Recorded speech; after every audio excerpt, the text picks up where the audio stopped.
Praise the lord. యేసునామమే జయము. మన రక్షకుడు మన విమోచకుడైన యేసుక్రీస్తు పరిశుద్ధమైన నామములో అందరికీ వందనాలు.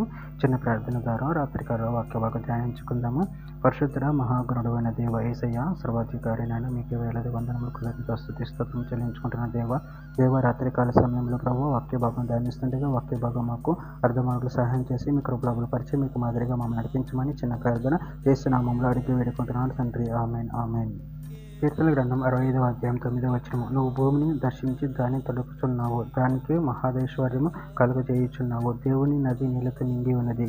నువ్వు భూమిని అట్లు సిద్ధపరిచిన తరువాత వారికి ధాన్యము దయచేయుచున్నావు. ఆమె దేవుడి వాక్య భాగం జీవించునుగాక.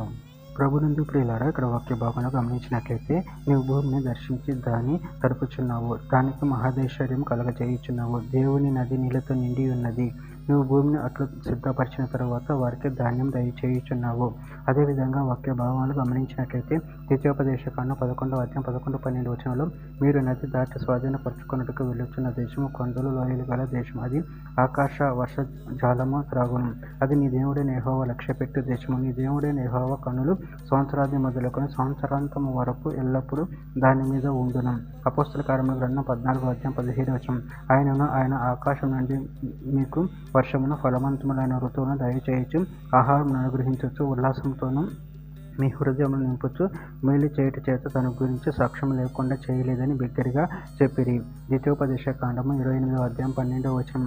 యెహోవా నీ దేశం మీద వర్షము దాని కాలమందు కురిపించుటకును, నువ్వు చెయ్యి కార్యమంతటిని ఆశీర్వదించుటకును ఆకాశమును తన మంచి ధననిధిని తెరచును. నువ్వు అనేక జనములకు అప్పిచ్చేది కానీ అప్పు చేయవు.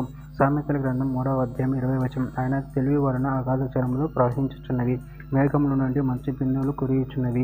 యెషయా గ్రంథం 55వ అధ్యాయం 10వ వచనం. వర్షమును హిమమును ఆకాశం నుండి వచ్చి అక్కడికి ఎలాగూ మరలక భూమిని తడిపి విత్తువానికి విత్తనమును భుజించువానికి ఆహారమును కలుగచేయుటకే అది చిగిర్చి వర్ధిల్లినట్లు చేయును. అలాగే నా నోటి నుండి వచ్చు వచనమును ఉండును. కొరింథీయులకు రాసిన మొదటి పత్రిక 3వ అధ్యాయం 9వ వచనం. మేము దేవుని జత పనివారమై ఉన్నాము, మీరు దేవుని వ్యవసాయమును దేవుని గృహమునై ఉన్నారు.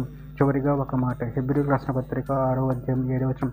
ఎట్లనగా భూమి దాని మీద తరచుగా కురి వర్షమును త్రాగి ఎవరి కొరకు వ్యవసాయం చేయబడునో వారికి అనుకూలమైన పైరులను ఫలించుటకు దేవుని ఆశీర్వచనము పొందును. ఆమె దేవుడి వాక్య భాగం దీవించుగాక. చిన్న ప్రార్థన చేసుకుందాము.